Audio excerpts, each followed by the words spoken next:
and welcome to the A to Z Sports Big Orange Podcast. I am Charlie Burris. That is Zach Reagan. Wherever you listen throughout the world, we thank you for listening to us. We talk everything Vols every week here on the Big Orange Podcast. If you want to listen to that on the reg, go over to the A to Z Sports Podcast Network feed on Apple or Spotify. When you get there, rate, review, but you know you got to subscribe. If you do subscribe, you won't miss our shows when we drop them on Mondays. And speaking of Mondays, it is one right now at 7 p.m. Eastern Time, and that means that we're live on YouTube. Go to the YouTube channel, A to Z Sports Tennessee Volunteers.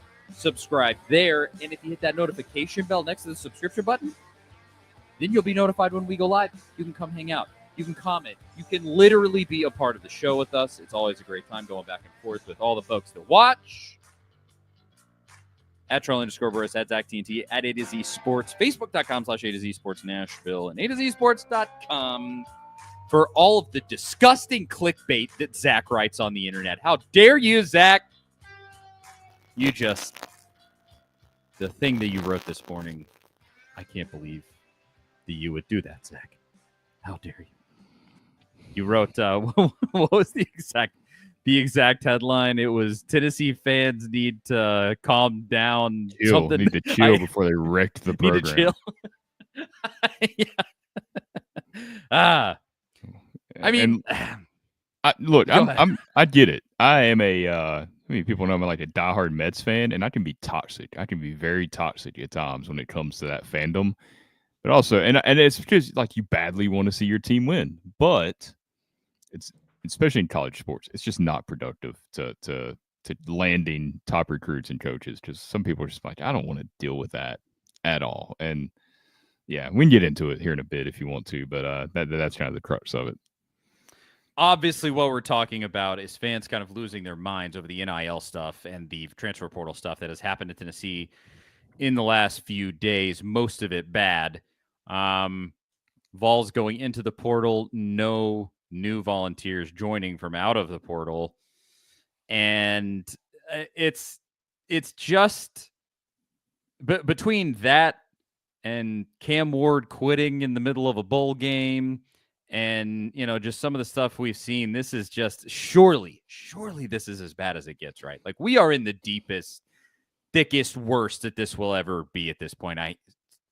I say I certainly hope so. Hopefully, as long as they don't start letting kids transfer mid-season and like trading players or something. I mean, I guess that's the next level of craziness that it could get to.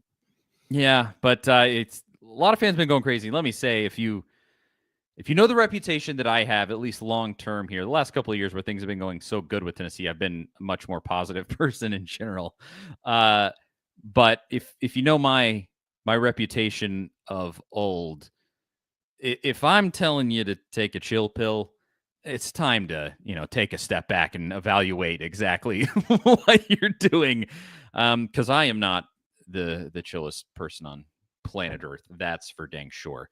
But as I mentioned, we're going to talk about it all on tonight's show. Get down into all of the latest with the portal, with Mike Matthews, with everything that's been going on. Nico, you heard the rumors that Nico had been thinking about leaving, and let's just go ahead and talk about it all, and we'll get into it right after I tell you about the great folks at Zin Sports. Zin Sports picked a grand prize winner for their November Big Game Sweepstakes, but they are running it back in December with the Big Game Sweepstakes College Edition. This time, instead of going to the big game for the pros, they're giving you a chance to go to the very first big game in the new college football tournament. There is a grand prize of $10,000 cash and 2 tickets to the biggest college football game of 2025. It's that one in Atlanta. The ability to earn entries come with every bet you place in December. It doesn't get better than this. If you don't win the grand prize, don't worry. There's also a shot at 10 smaller prizes, which grant you $1,000 towards any college football playoff game in 2025. What are you waiting for? Go to zinsports.com/sweepstakes for the full list of rules and earn that $100 no danger first wager that we've been telling you about all season long. Zin Sports, go download it Betting just got better. Zin Sports. If you have a gambling problem, call 1-800-889-9789. No danger first wager. Limited to plus 500 odds. Qualifying terms and conditions apply. Qualifying wager for a wager entry must have minimum odds of any leg of minus 250 American odds. For clarity, minus 251 does not qualify. Head to zinsports.com/sweepstakes for terms and conditions. Must be 21 or older in Tennessee to bet. Now let's actually get into this whole thing. Basically, since Tennessee's season very unfortunately ended with that complete embarrassment against Ohio State, it's been a bit of a, I don't know, I don't want to be over dramatic. Is downward spiral a little strong, Zach? Just like kind of bad thing after bad thing after bad thing, where, as I mentioned, it's just been guys hitting the portal and you not getting anybody back out despite the fact that you had a need. I mean, we kind of went on a diatribe last week on the show where we went, well, this room is empty. And this was before the whole Mike Matthews thing happened. We were like, even with Mike Matthews, this wide receiver room is stripped bare right now. You have 3 starters, and that's about it.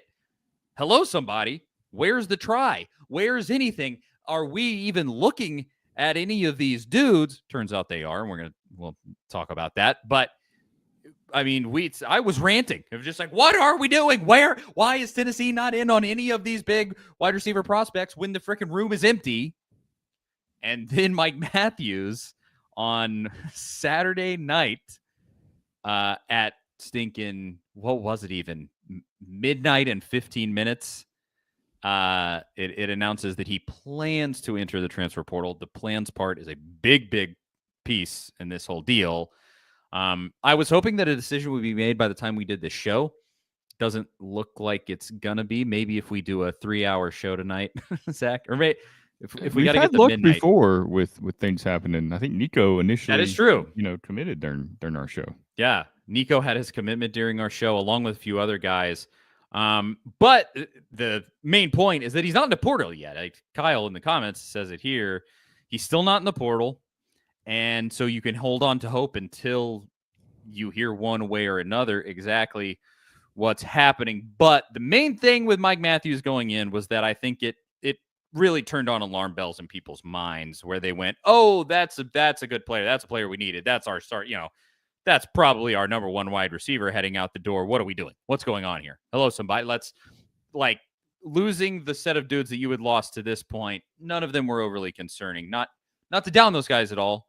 They just weren't big contributing pieces. They just weren't. Mike Matthews is probably going to be a big contributing piece if he plays for the Tennessee Volunteers next year. And I don't know what your thoughts were, Zach, on Saturday night, but is this? I put it in the title for this episode. Is the sky falling, Zach? Should we be panicking, running through the streets like chickens with our heads cut off? No, I don't think we have enough information yet to panic. I think that's the unique thing about the new college football calendar and just the way it all plays out now. This is, until there's some structure put in place, this is pretty much how it's going to go every offseason. And most programs are going to go through this to some extent. A lot of programs are searching for quarterbacks. Thankfully, Tennessee's not in that situation. But nobody has it just perfect right now. I mean, maybe your Georgias and Ohio States and your teams that have been winning at a level for decades now, or going on decades at this point. They're a little more, they're kind of sustainable in their model. The players that they get, they can reload real quick. They get the top recruiting classes in the country. Outside of those handful of programs, everybody's going through this, and it's a race to try to close the gap between those programs, but it's really tough because there's only so much elite talent out there. Not everybody can just go grab a 5-star because there aren't that many of them. But I don't think it's time to freak out yet. You've had some guys leave, like you mentioned, that weren't. I mean, they're players that you'd like to have back for sure. Depth is very important. I think we saw in the Ohio State game with Tennessee how important depth is. Tennessee was so beat up at receiver. They were so beat up at running back because Dylan Sampson carried the ball so many times. I mean, he more than doubled his career carries last season. And part of that's because you had running back injuries throughout the season.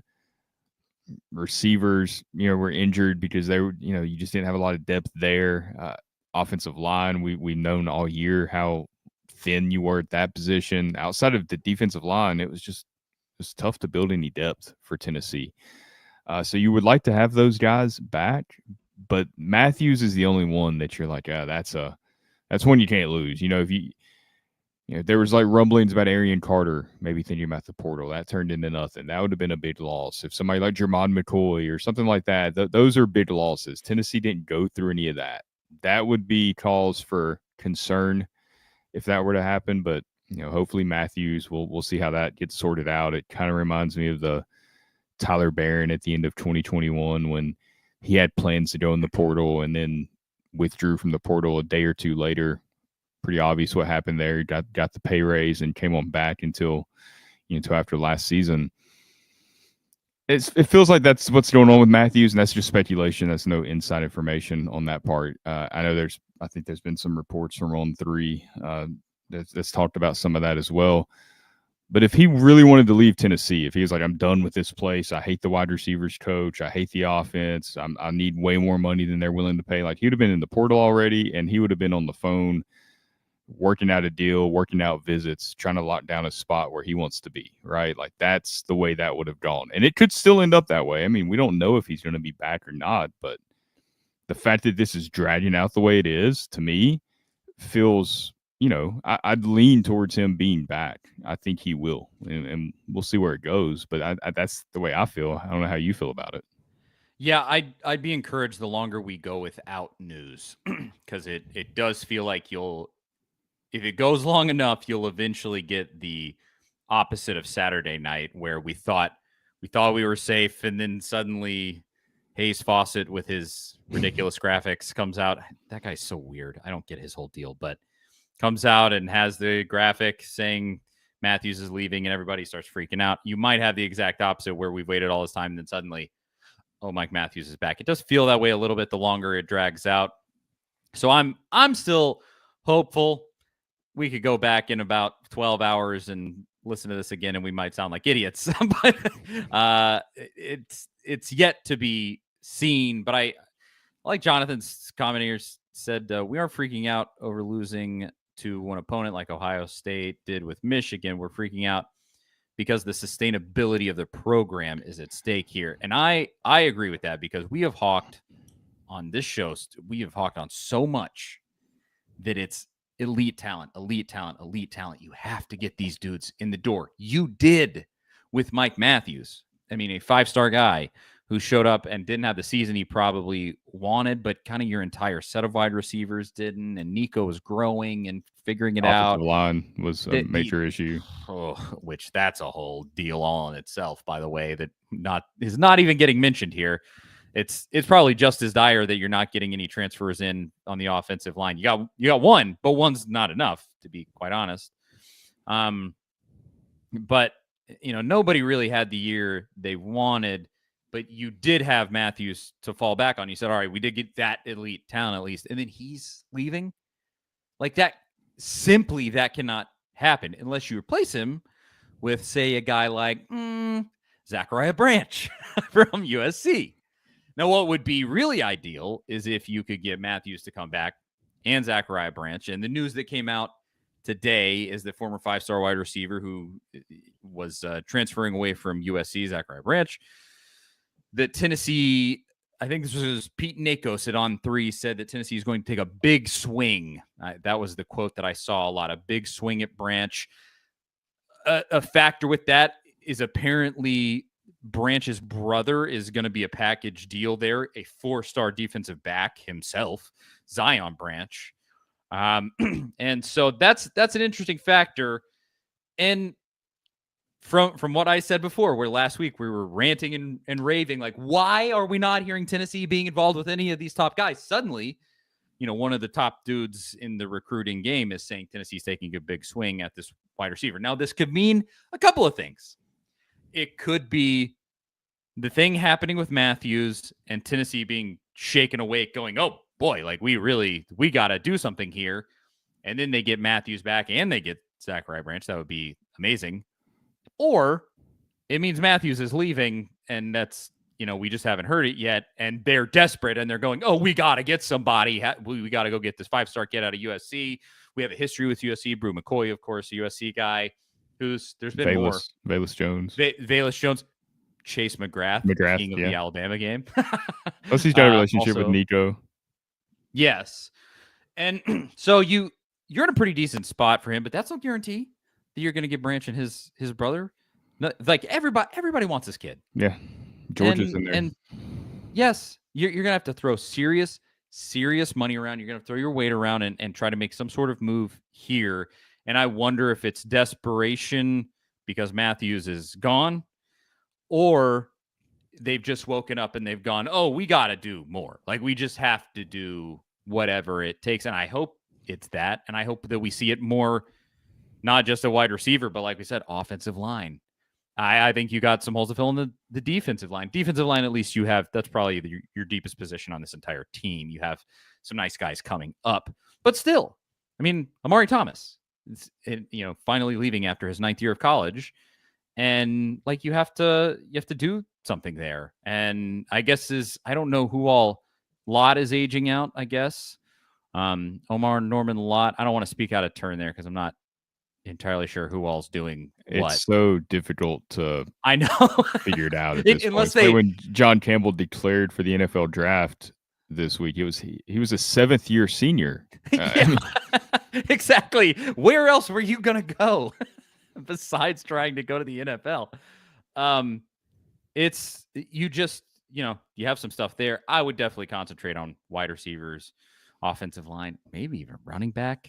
Now that Sampson has officially said he's not returning, I like Peyton Lewis and the Bishop. situation, and Deshaun Bishop. But if we're being completely honest, I don't think either one is a Dylan Sampson level player. I think they might have the work ethic and the will of Dylan Sampson in a similar way, but that has to come paired with the talent that Sampson has, and I'm just not sure that either of those guys are there. Could be wrong. You saw a lot of promise out of Deshaun Bishop, but we'll see. So there's a lot going on here. And then you have the factor of this also. There was the rumor that Miami was coming for Nico because they're desperate after Cam Ward, set his record and quit at the half of their bowl game. They're looking to replace Cam Ward, and apparently they were showing up with the checkbook for Nico, and I don't think anybody truly knows how much interest was shown there, but I saw some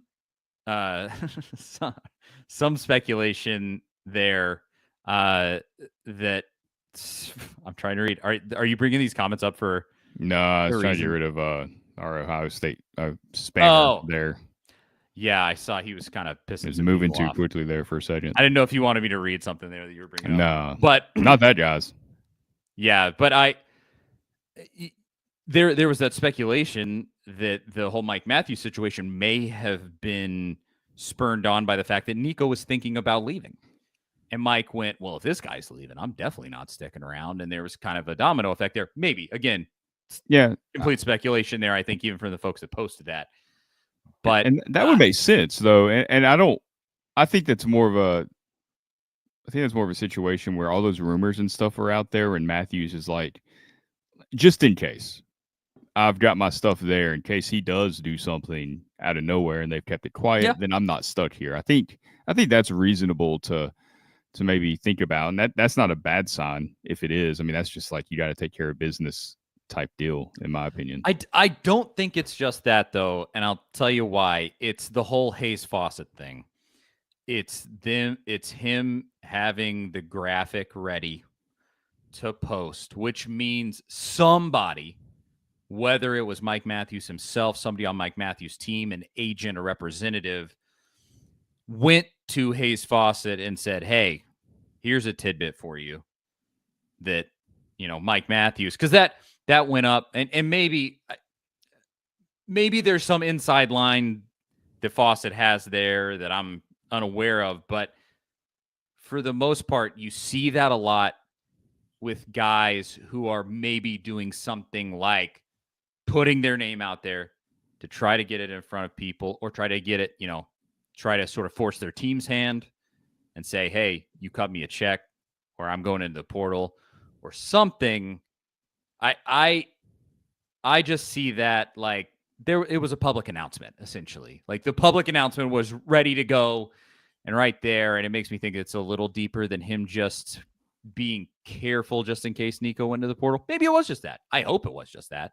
We'll see. But that does concern me. Maybe I'm off base there. I don't know. It's so hard to speculate on, what a guy that just finished his true freshman year, what he's thinking about, what kind of influences he has. On one hand, you see Jeremiah Smith, you see who's a freak talent. You see Ryan Williams, Ryan Wingo, Cam Coleman at Auburn. A lot of these true freshman receivers, they got a lot more run than Matthews this year, and Matthews was ranked right around those guys. He's a high 5-star player. I think all of that, just a combination of all of that, I'm sure, comes into play here. I'm sure his phone's probably getting blown up too. And it's like, hey, there are some offers out there. Let's go in the portal. Let's leverage it. Maybe. I mean, it's just the state of the sport right now. And it's unfortunate, but the NCAA allowed this to happen. And we've talked about that plenty. For now, it just is what it is. And I don't think any of us like it. I haven't seen any person that's really enjoying the way college football is going right now, but you just kind of got to deal with it and get through it. And I think that's why we shouldn't really panic about the program too much, because you could be, LSU coming off of a disappointing season where you didn't even make the playoff and you went and hired this big name coach that was supposed to win you a championship pretty quickly. At LSU, that's what they do. You can just kind of insert any coach there. They've done it. I mean, Ed Ogeron, won a championship there. He had a lot of help, but and then you could be them in that situation where you're kind of trying to scramble and figure all this out. And I think Tennessee has a really good culture in place, but they're trying to navigate this just like everybody else is for the first time. And there's going to be missteps. And I think this staff's done a pretty good job of going to the portal and finding guys that fit and that end up contributing. I mean, for the most part, every guy they've went and got has played a role. Maybe they haven't been a star player necessarily, but they've been in a rotation and contributed in some way. So they've done a good job at picking their places of when to add. I do think they need to be a bit more aggressive. That's why I think if you want to compete with Ohio State, and we talked about this last week, if you want to compete with these upper echelon teams that have a lot of talent, you got to get Mike Matthews back. You got to get Branch or someone similar to that. Like, you've got to get more talent. You've got to give Braylon Staley a chance to shine. You've got to put Boo Carter on the offensive side of the ball, which it sounds like we're going to see some, and see what he can do and see how he can help you out there. Maybe it doesn't work and he doesn't help you out like we think. I mean, we thought Cam Seldon was going to be a way different player than he was at Tennessee. We don't know until they're out there. But I think there's plenty of reason for optimism. You got Travis Smith coming in that you just signed that was a high 4-star receiver. Like, you've got talent coming up. You've got David Sanders coming in to anchor the offensive line. And Lance Hurd's a former 5-star guy. Maybe a year in the offense, he's even better next year. I mean, maybe Satterwhite's a better center than Cooper Mays. Like, you don't know until these guys get out there. Like, there's still reason for optimism, but everyone is kind of unsettled right now. Just everyone in the sport. No one really knows what's going to happen. No one knows what their roster is fully going to look like next fall yet. And it's scary for coaches. It's scary for fans, but it's just the way it is. And there's no way around it right now until some things change. Yeah. I mean, in the last week, we had what would have been in the past about 2 years worth of portal news in a week. Yeah. Like, in the past, this craziness just didn't happen anywhere close to this sort of level. And it's like I was saying earlier, I really hope this is the fever pitch. I hope this is the absolute height of all this crap and that something happens, whether it's less players deciding going into the portal because of, a lot of guys who went in ended up in bad situations, didn't get what they wanted out of it, whatever. And so less guys decide to go in. Or, God forbid, some actual guardrails are put in place, some actual rules happen, some changes that actually need to be made get made. But I'm not holding my breath there. Yeah, I don't think that's going to happen. You got to get 1,000 different voices to agree on what the best way is, and that good luck. And that's not going to happen. So I hope this is the worst fit, because it's so much stuff. Like this comment from Moondrop says, I hope they use Boo Carter more than one time a game, or he may leave next year. If the staff told him that he could be a two-way player, they better make that happen. That's a factor there. When I heard that news about Boo Carter, which we haven't, you mentioned it there for the first time in the entire show just a second ago. Like that was a huge piece of news, and it's like the 15th thing that happened last week. But they did promise him as a recruit. They told him that he could play on both sides of the ball. They didn't necessarily say when. They did qualify it with learn the defense first, and then, which is, I mean, it's a true freshman that that's kind of the way it needs to be, especially in the SEC. It's not, Travis Hunter was doing it at Jackson State in Colorado. Travis Hunter's a great player, and he could do it in the SEC, but it's not an overnight thing in a conference like that. So I don't think Tennessee mishandled that necessarily. I think they should have given him maybe some reps towards the end of the year on offense, especially given the state of the wide receiver room and the injuries. I mean, Squirrel White he's a tough player. And as somebody mentioned earlier, if they thought Boo Carter had anything to do with Squirrel White transferring, maybe. I don't know. I think he's got a young kid. He's from Birmingham, Alabama. That's really tough if you're doing it by yourself, away from family. I can totally understand wanting to get back closer to home in that situation. So it could just be a combination of factors there. I don't know. But as beat up as he was, give Boo Carter some reps. Braylon Staley had to play against Ohio State once Squirrel White got hurt, and he had barely played all year. Those are just guys I think this staff has got to do a better job of working these guys in. If the development's not happening, then that's a question you've got to answer too. And I know there's a lot of opinions on that with some of Tennessee's position coaches, but it's just so hard to know without being behind the scenes and seeing what's happening day to day on who's doing a good job position coach wise and who's not. Because a couple years ago, we all thought Kelsey Pope, wide receivers coach, was one of the best hires that Josh Heupel has made. And after a down year, you're thinking, or 2 down years, really, you're like, I don't know. So is it the players? Is it him? I don't know. It's really hard to answer that. I kind of wanted to talk about the staff here in a little bit, but just a quick summation of my thoughts there is, outside of Rodney Garner, there is not a single dude on this staff that I will lose sleep over if they leave or Heupel fires them. Like, that's the running backs coach has done a pretty good job. Okay, that's fair. But at the same time, I mean, was Dylan Sampson carrying the bulk of that? Yeah. But I mean, the way Peyton Lewis developed well, and Bishop, Bishop fair. wasn't supposed to be a big contributor, so that's fair. Yeah, but to go back to the Boo Carter situation, I do always in the back of my mind, I have to think about, I go back to like Jalen Hurd, where supposedly Butch promised, we're going to run, big power eye packages for you, and we're going to do this and we're going to do that. And then Butch, Butch was a filthy liar and a loser, and he didn't do any of that stuff. And then, of course, Jalen, did I say, I didn't say Jalen Hyatt, did I? Jalen Hurd. You said Hurd. Yeah, I did say the right name. Okay. Too many Jalen's with an H last name. But and then ultimately he ended up leaving, and you do create a delicate situation for yourself when you promise a kid, hey, come back, we're going to put you on offense. Well, if you don't do that, you'll have this exact situation with a Mike Matthews, you did with Boo Carter. I think was very clearly thinking about putting his name in the transfer portal until you came to him and said, hey, here's a little more money. We're going to put you on offense. And so I hate this entire dance. The whole thing is just so frustrating. The constant just recruiting guys and then re-recruiting them every year, and then having to play these crazy games. Like most guys that you have on your roster are not going to have this kind of leverage over you, but the guys that do, man, are just overplaying. They're overplaying their hands and just trying to drag everything around, just going, hey, pay me right now. Give me money. I'm going in the portal. If you don't, I see you later. Bye. And I can't say that I would be above it if I was a 5-star player in college football right now, but it does wear you down as a fan. It's two things. I can't necessarily blame them, but it is tough to go through all of this as a fan who follows it every day. Yeah, I mean, but what do you do? I mean, it's like re-recruiting a player year to year is insane. It is insane, but you have no other choice right now. and trying to hold your roster together.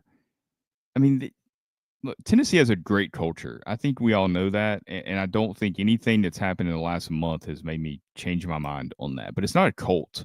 Like, these guys aren't just blindly loyal to Tennessee, to the point where somebody can come throw $500,000 in front of them when they're maybe making 100,000, and they're not going to think about it, or they're not going to take you back to Tennessee and say, "Hey, this school wants to pay me this. What can y'all do?"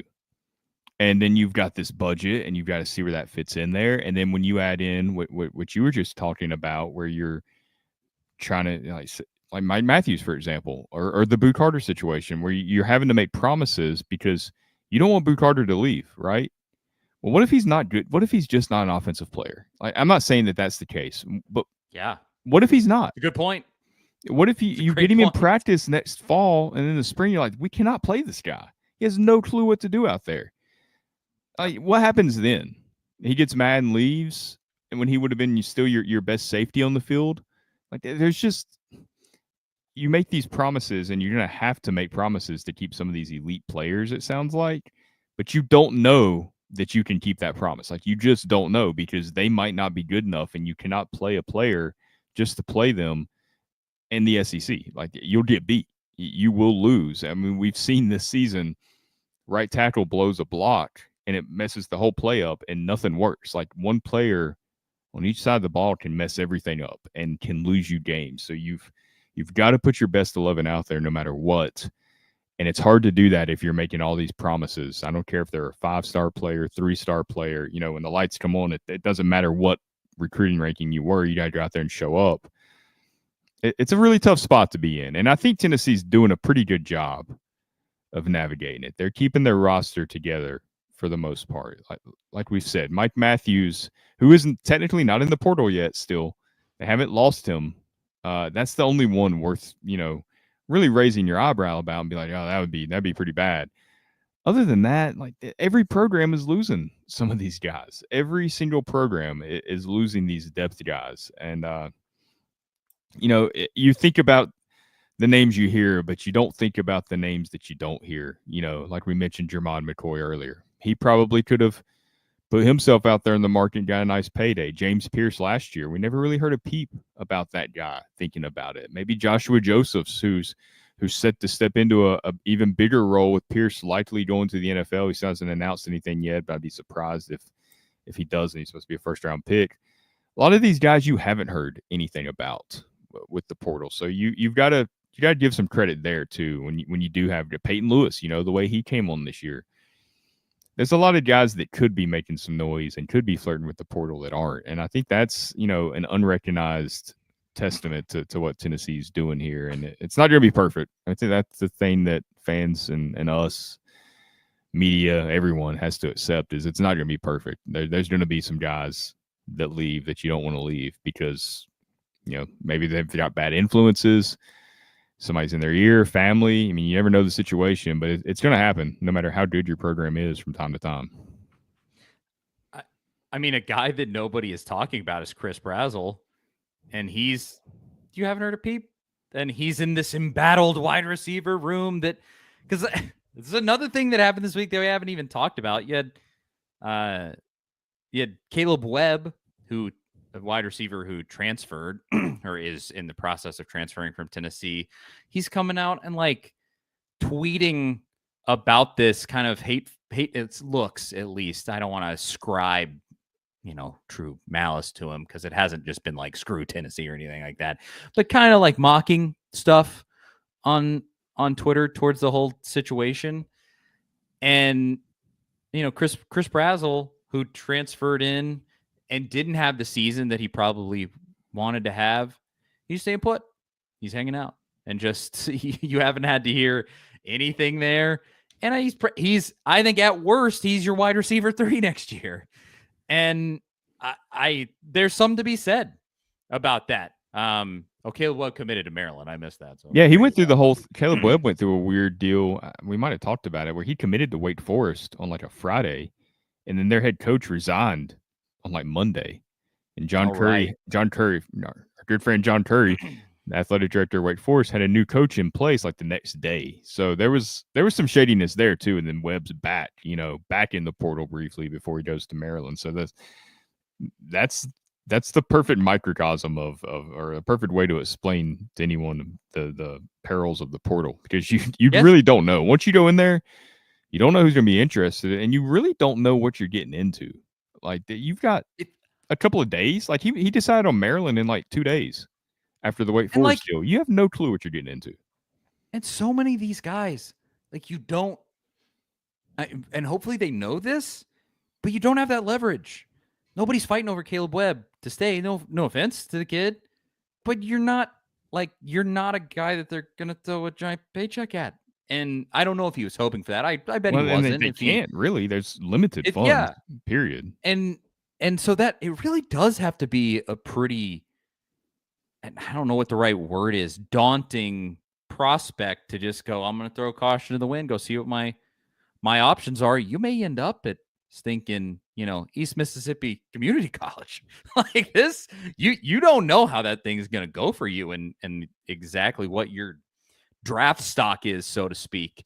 Well, think about this. How many players have left Tennessee? How many of these players that over the last couple of years have left Tennessee and ended up being big star players or even big contributors when they left? Addison Nichols did a pretty good job at Arkansas. Now he's already he parlayed that into another payday from SMU. So, I mean, good for him, I guess, if that's the path you want to take, where you're just trying to make as much money as you can in college, or do you want to be the best pro player? That's another argument for another day.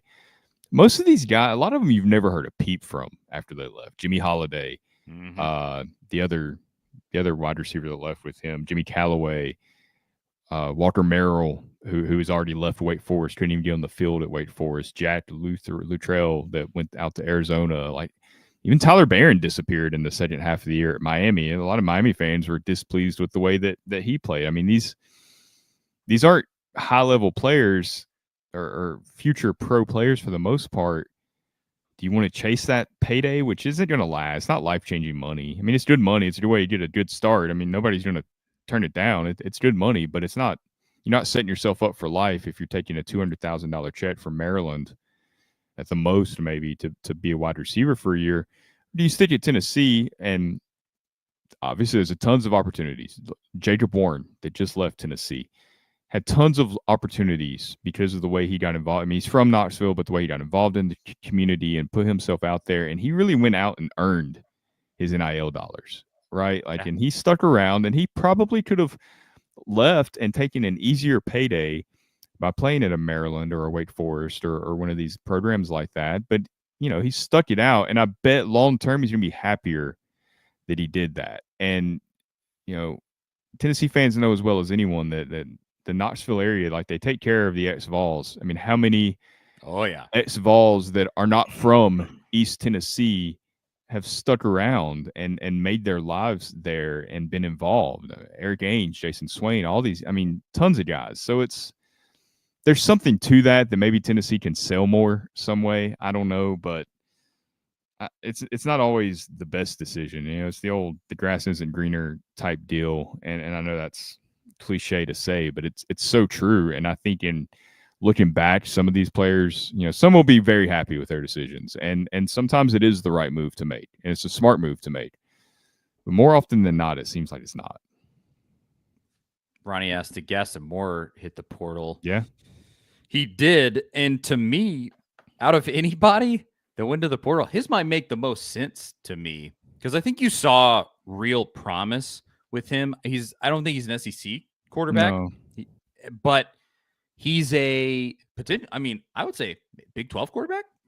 I would say maybe there. He throws it like worse. He'll sit out there and sling it. He ain't afraid to. All over the yard, baby. I mean, everybody started calling him gas pipe. And I see him at an AAC school, something like that. Just kind of dropping down one level where a kid of his ability would be highly coveted. And to me, like if we went back to the way the transfer deal used to be, I could see a guy like Gaston Moore transferring where it's just like, yeah, he's never going to truly see the field at Tennessee. And he could go to take your pick. I mean, he came from UCF, maybe a UCF, and be the starter, and he'll go and be a starter and maybe be great there. And that makes a ton of sense to me. It's all these other guys where you're just like, this is excessive. You don't even know if there's a spot for you. Maybe some of these other schools have been back channeling, messaging you on Twitter or Instagram or whatever and trying to get in your ear, and they've been doing whatever that might be. Maybe that's been happening. But I think for all set of these guys, that hasn't been, and they're just kind of taking their chances. And yeah, there's no way that it works out well for everybody because it can't. There is literally no way that can happen. I'm not wishing bad. I mean, I wish those guys the best. I mean, no, it's a shame. It's a shame. Yeah. I don't want. I went to college, and that's a tough decision, especially if you're moving away from home. And that's a big decision that impacts the rest of your life. I don't think that a lot of those guys don't look at it long term like that. Because kind of to your point where, yeah, I mean, if you stay at Tennessee and really give your all here, we will embrace you and love you for ever. For the rest of your life.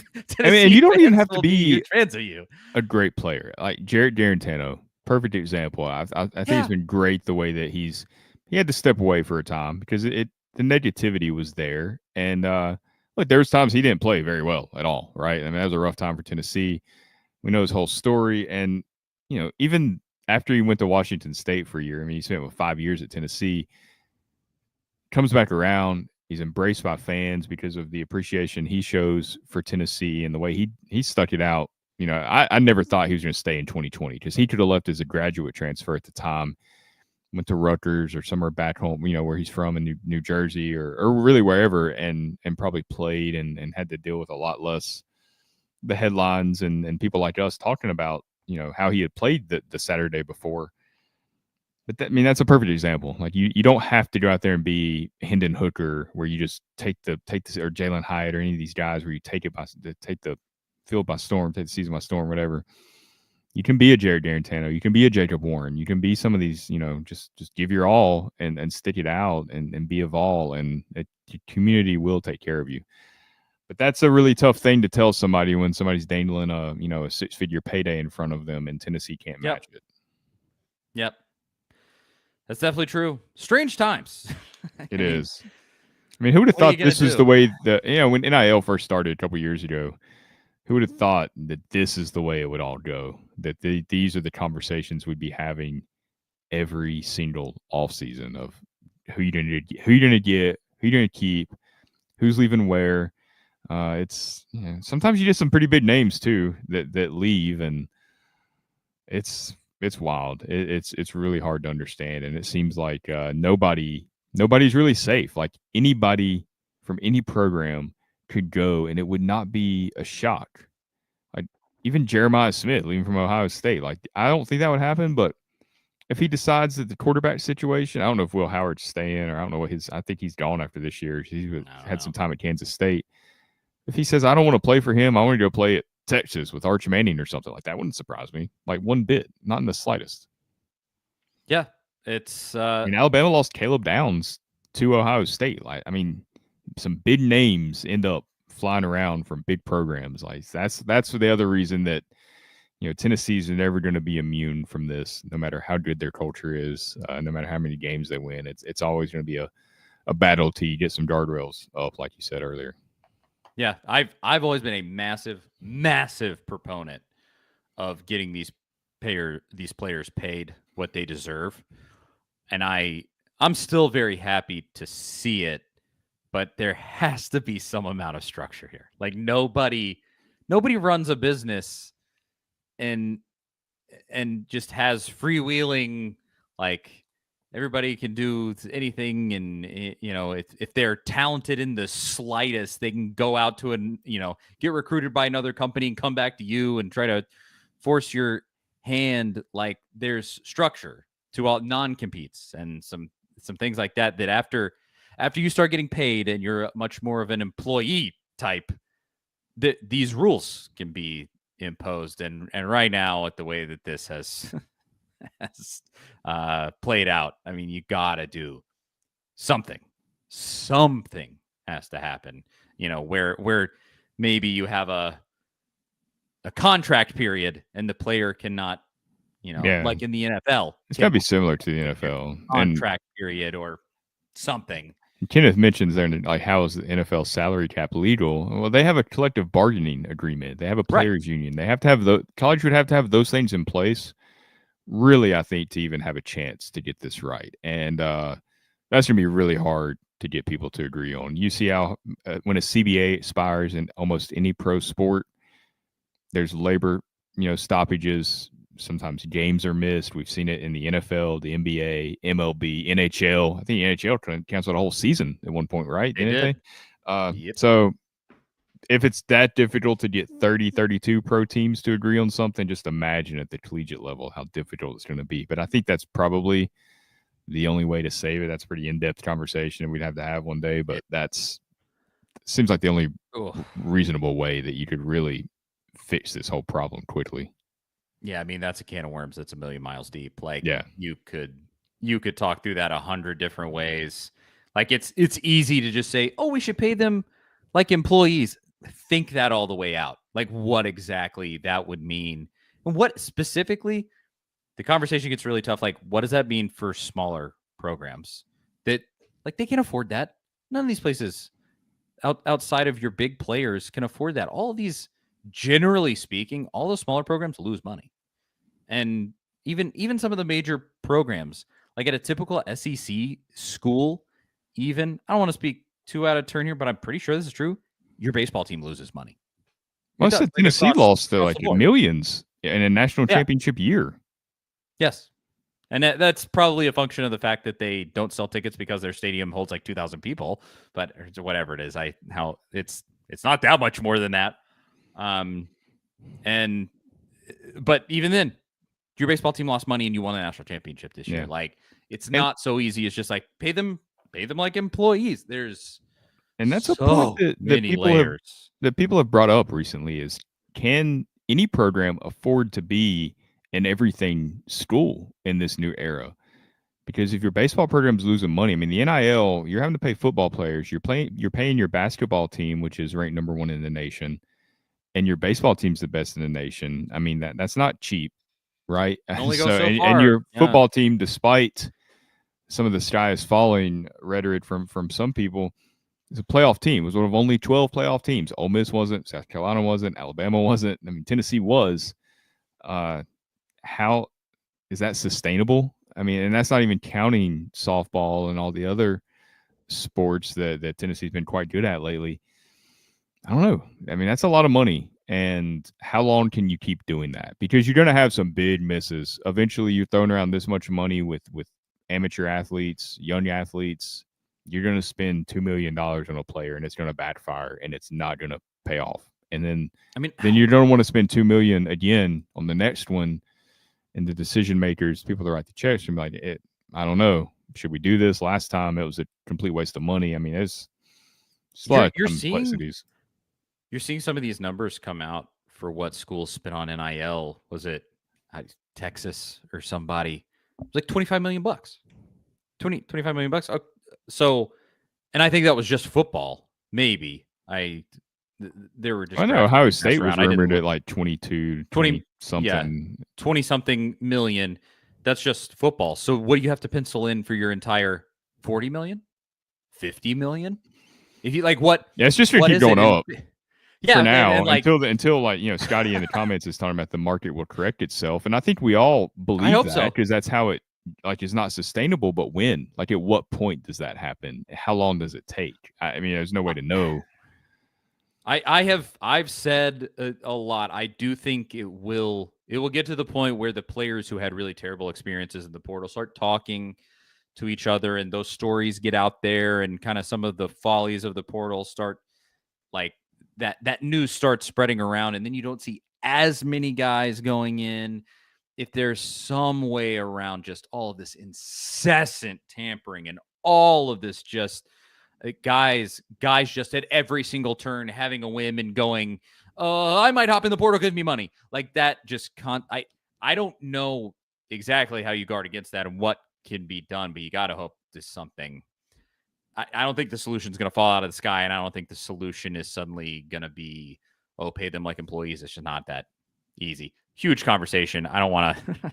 I don't want to just keep running around in circles there because it is a lot. I mean, you even heard. I don't want to really go down this road almost at all, but there were like some tweets going around of like some dysfunctional stuff. Rumors, speculation of dysfunctional stuff with Tennessee's NIL collective. I have no freaking clue about how all of that works. We've seen collectives at other schools, screw up. It can come flying off the tracks. It's very public typically when that happens. And we haven't really seen anything like that from Tennessee. I think there's probably a misunderstanding of how some of these deals work by some people. And look, without seeing a contract, it's hard to really get into it and parse out how they do work. And nobody's really willing to go on the record and go in depth about all of this. Like we get little breadcrumbs here and there, but I think that's probably a gross misunderstanding of how some of these deals work. Oh, and it was actually really interesting to see, try to think how to put it without going into the specifics, because legitimately I don't remember what all they were, but some of those tweets last night, they sort of accused some things, and then a whole set of people kind of came out and they were like, well, actually, here's how the contracts works. The contracts work. You're wrong about what you said. And they kind of laid out that the NIL fronts the money and then collects back to the point of getting even, and the player gets everything after that. Like they sort of explained how it worked. And why are we not having this conversation publicly right now? Come on this show, whoever it is that knows about this, the people at Spire, come on this show and candidly talk about how your contracts work. I would welcome it. I would love it. I'm not going to be unfair to you. Yeah, nobody's trying to. It's not a gotcha thing. I mean, because No, I don't want to get you. You're freaking. No. You're doing a huge thing for Tennessee sports. Tennessee needs it. I just want to. I want to know how it works. Tennessee needs the collectives, and they need. I've seen a bunch of tweets talking about people like canceling their memberships and tweeting to the Vol Club and whatever. And look, I'm not about to tell you how to spend your money. I'm not going to tell you to go give to anyone. Like if that's what you want to do, then do it. If you don't. Like that's a personal deal where you make your own decision on that. But I don't understand the logic behind canceling it and then putting it out there on social media. What is your goal? Who are you putting pressure on?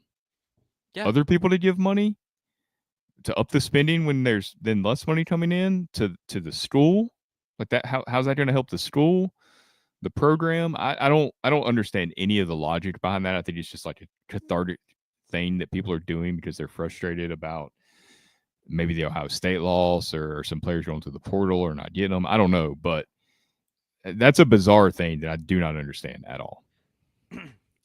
That was part of the freak out that I don't get.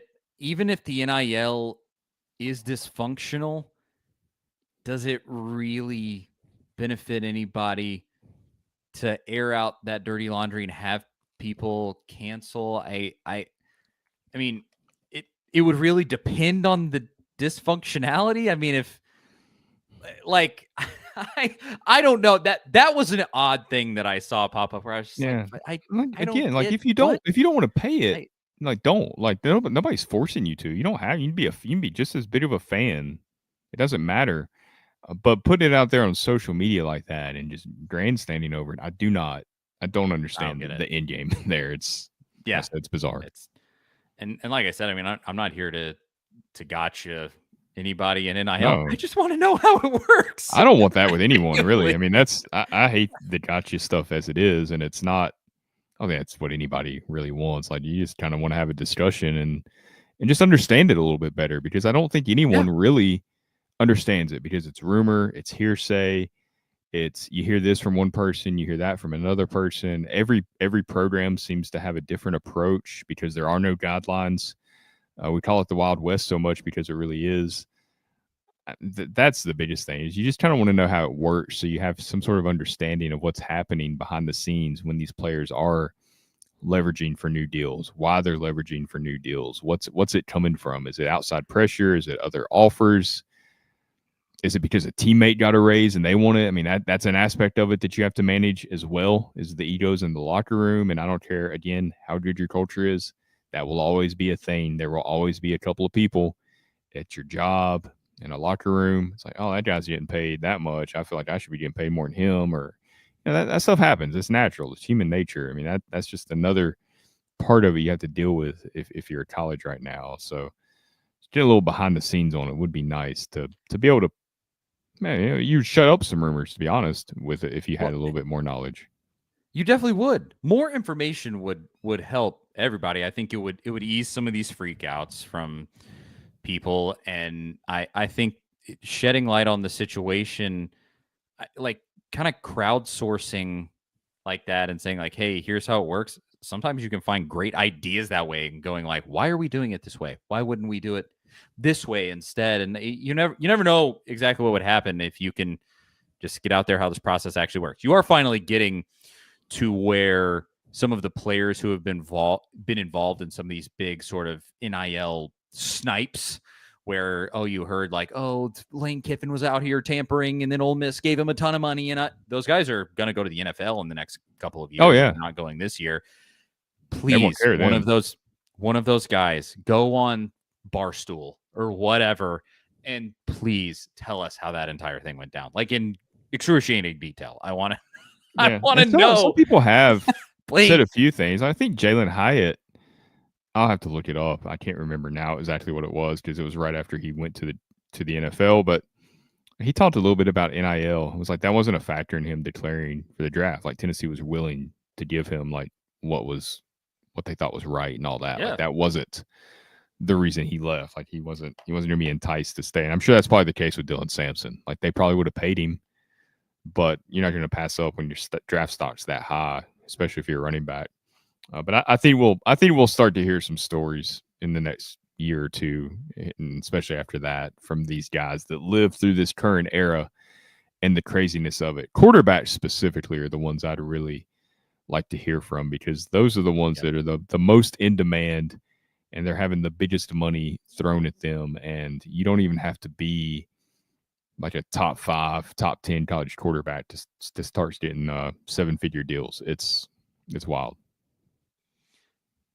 Well, I can keep going on that for hours. We do have to hit our final sponsor here, and then I want to finish with this, Zach. With all of this talk, people have been bringing up specifically Kelsey Pope because of all the talk with the wide receivers.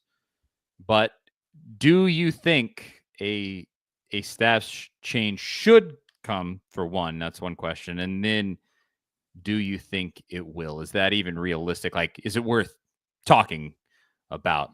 So ruminate on that, and we'll talk about it right after I tell you about Farm Bureau Health Plans. Farm Bureau Health Plans have been serving Tennesseans for over 75 years.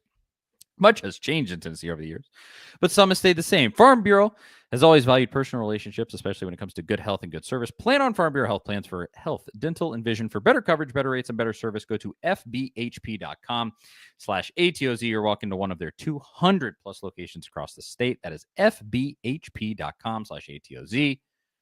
Farm Bureau Health Plans. Big thanks to them as always. Now, like I said, we'll wrap it up with this, Zach. I even saw some speculation today, some posts like this that were like, I talked to a guy whose cousin knows a guy that says Kelsey Pope's about to be fired, and Mike Matthews is staying in Tennessee, getting Zachariah Branch. There was some posts like that going around. First of all, I don't think that guy knows anybody. And second, personally to me, I don't think Heupel's going to change a thing. I don't think he's going to fire anybody. He never has historically in his career to this point. Some people have said he's never fired anyone. I don't know if that's true, but it could be. I don't recall anything. The coaches he's replaced have left, to my recollection, at least at Tennessee. And I think if there's a change, it'll be Tim Banks leaving for a head coaching job, which those are essentially running out. I don't think that's probably not happening this year. On defense, the only one I would really see would be Willie Martinez, but the DBs improved pretty well this season, except for that Ohio State game. But yeah, your wide receivers, your offensive line, your offensive coordinator potentially. Again, kind of how I said earlier in the show, I'm not going to lose sleep if any of those guys were to leave or be shown the door. They're just not going to be, are they? I just can't see it. Yeah, I don't. If anything happens, it seems like it would be the defensive side of the ball because you've got it's Tim Banks, Martinez, and Eckler. They're expiring contracts that expire in January. I would think Banks would be back because I don't think he's going to leave for a head coaching job because, like you said, there's just not much available right there. He's done really well with the defense. Why not stick around? If you do it again and you do it without James Pierce, good chance you get a job, next offseason. And I think that's a smart path for Tim Banks anyway. You don't want to just rush into any situation. Eckler, I mean, special teams has been pretty good. You don't have a lot of punt returns. Outside linebackers, I mean, how much is he factoring in there? I don't know. I think you like having Eckler's vibes on the sideline. He brings a lot of energy, which is important. Big hype guy. Yeah. You got to have that. You got to coach, you got to recruit, but that's good to have too. Every good team seems to have one of those guys. Martinez, he's a longtime Heupel guy. They were together at Oklahoma for a time. I don't think unless he retires, I think that's always a possibility. He's been doing this a long time. Outside of that, I don't think he's telling him to hit the road. On the offensive side of the ball, man, Glenn Ellerbe, I mean, that's Heupel's guy. You just got David Sanders. I don't know if you want to rock that boat, but obviously your offensive line play has to improve. I think some of that can be schematic at times too, when you're spreading guys out so much. There's not a lot of help often there, right? You don't have a lot of wide receivers blocking near the line. Usually it's kind of doing an island at times there. And if you lose your one-on-one matchups, you're just not going to win. So that's just the players got to play better. They got to execute better, and Ellerbe's got to coach better because I don't see him going anywhere. I get the frustration with Kelsey Pope based on wide receiver play. Now, all these kind of rumors flying around on Twitter, I don't know how much validity there is to all of that. He's been a really good recruiter, so it's kind of hard to see players not liking him. I mean, you got Braylon Staley, you got Mike Matthews, you got Travis Smith. This past time, Matthews and Smith were guys that Georgia. You went head to head with Georgia for those guys, and with Staley, you got him out of South Carolina's backyard. So you're going up against some SEC schools and winning some pretty big battles. And you've got Tristan Keys, a 2026 5-star receiver that's top 5 at his position. Yeah. He likes Kelsey Pope. Very interested. Yep. So I don't know. I don't know if that's the right move. Like I said, it's so hard to know without being behind the scenes, being in meeting rooms, being at practices for more than a stretching period and really seeing what's happening and what the dynamic is there to know if a change really is necessary or if it would help you, right? Because you can make changes and they backfire. And we've seen it at Tennessee. After 2015, you move on from John Jancic, who was doing a good job with the defense, to bring in Bob Shoop. We're all excited. We all thought it was a great move by Butch Jones. We're like, he finally made a big coaching move, and it was a disaster. They just didn't gel. It was a disaster for Shoop. I'm sure he wished he would have never done it. And it was a disaster for Tennessee. That defense really prevented that team from winning 10 or 11 games, maybe 12 games that season. So I don't know. And then the other one is the offensive coordinator, obviously, Joey Hosley.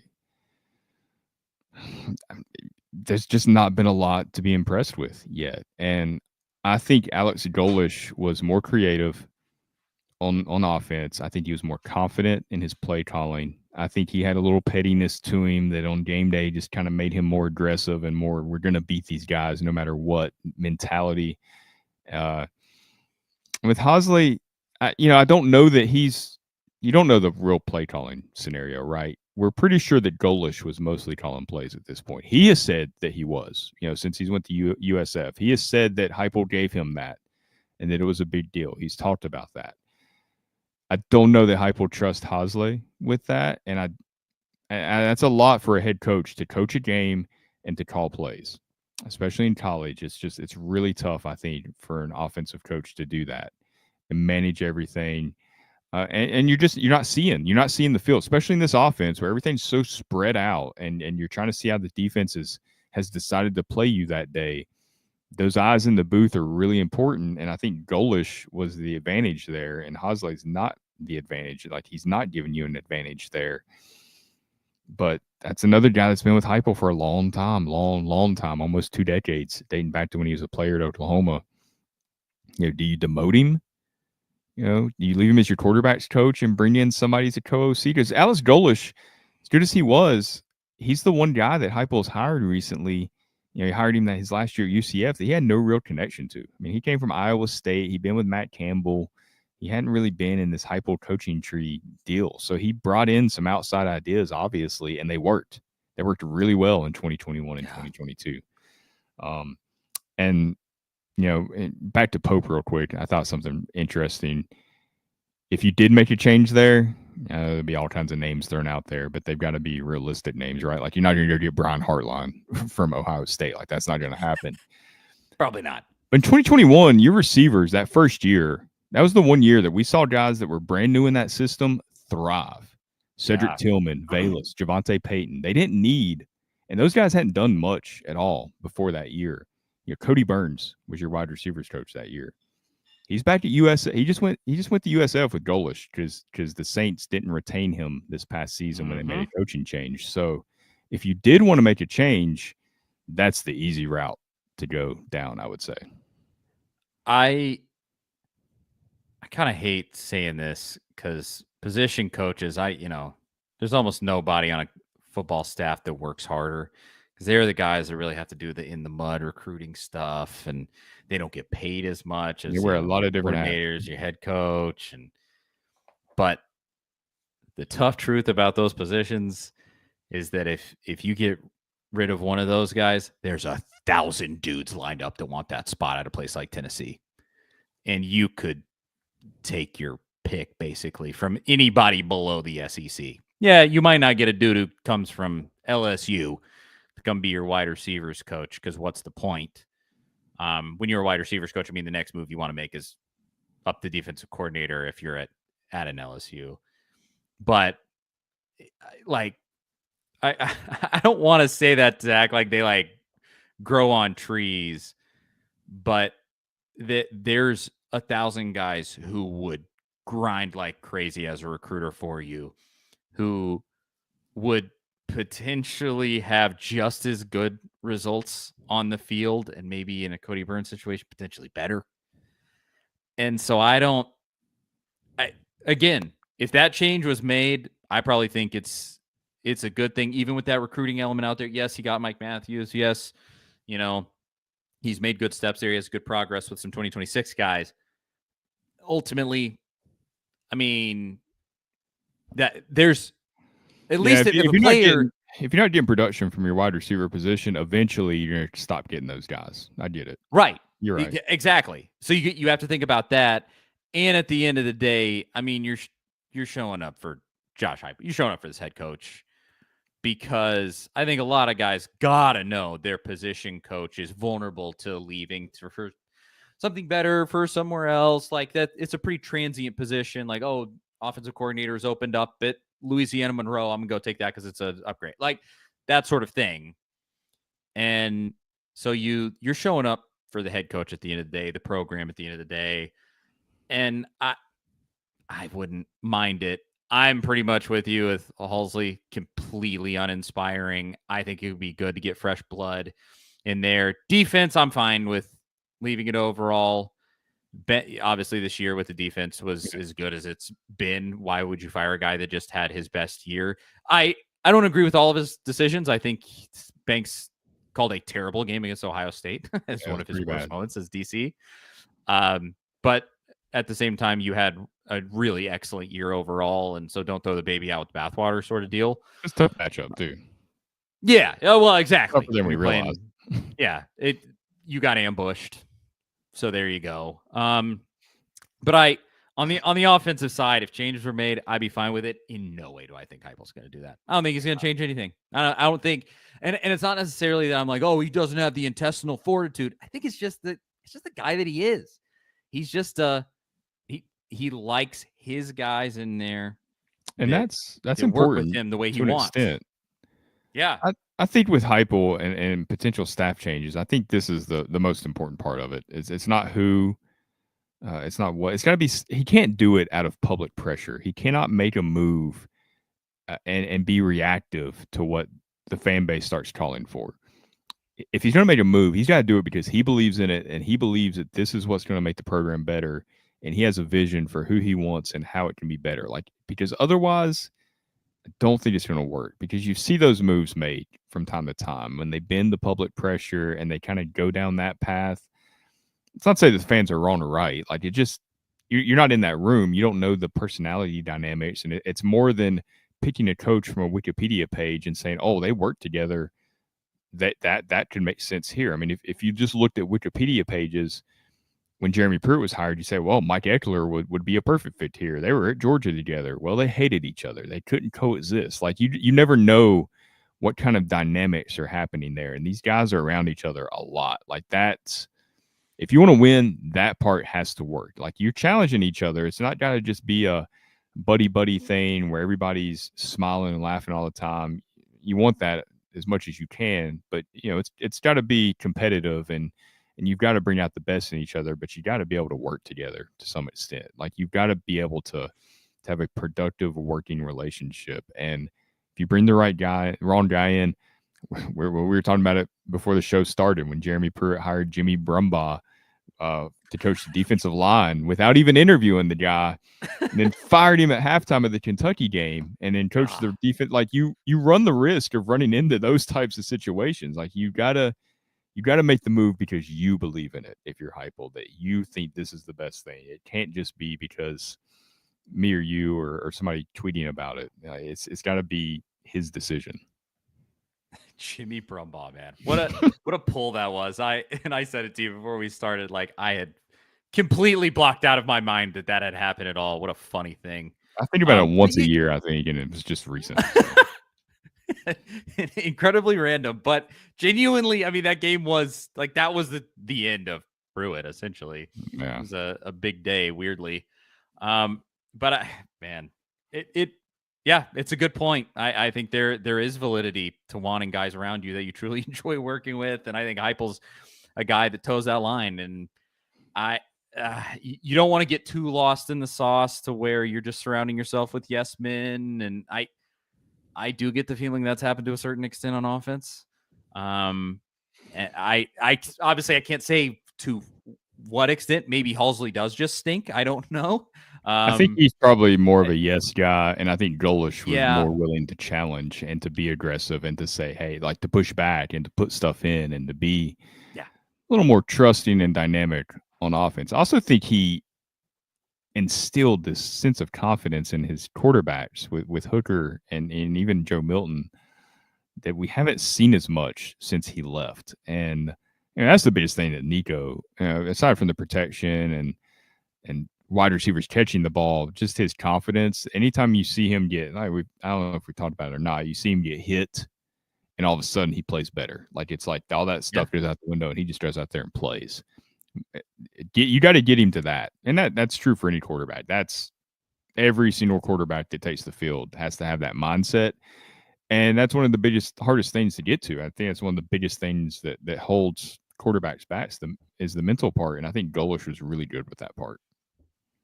I think you're right, but we'll see on all of it. I was kind of hoping that we could filibuster until Mike Matthews something changed there, but I don't think it's going to happen. I've been refreshing Twitter periodically through the whole show. It hasn't come across. I was hoping I might see a Hayes deadline Fawcett. Is it's like if it's midnight or if it's tomorrow morning. I know it's not going to go past tomorrow, basically. Like, I think it's the 2-day deal, so maybe it's midnight tonight. Yes, it is. He put in his intention to go into the portal. Tennessee has 2 days to file the paperwork.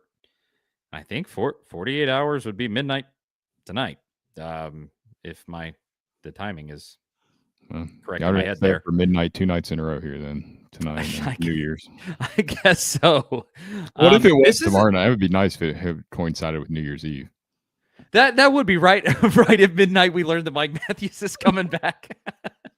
Hey, I'll take it. That's totally fine. I will also say I liked this comment. I kind of saved it. This is a new one that I've never seen. We've gotten a lot of comments where it's like Charlie's manic, Zach's more the straight man, like but I like this. Brandon says you guys should start a band. Screamo for Charlie, deep voice for Zach, a Linkin Park rewind. And he said go Big Orange. Go Big Orange. That is a new one. I like that. Maybe we should, Zach. I don't know that I'm a huge Screamo guy. I could do, do a little bit of that. Tennessee gets bounced from the tournament or something in March. Maybe we'll do that just for a couple shows.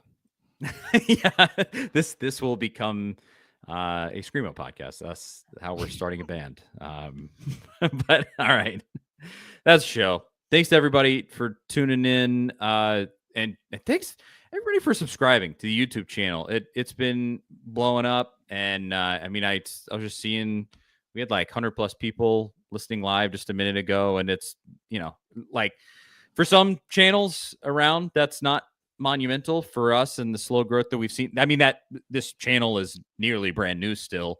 I'm loving the progress that we're seeing. So yeah, thanks, we appreciate it. Thanks for the comments, for hanging out, for we couldn't do this without you guys, and we'll say 2025 is going to be a lot of fun. Everybody have a safe and happy new year, and I guess say your prayers for the transfer portal. What can you do? That's all we can do is hope now. Probably the same thing Josh Heupel's saying right now.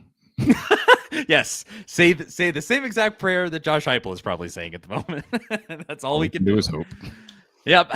Charlie Burst, Zach Reagan, thank you again for watching. It means the world, and we will talk to y'all next week. See you guys later.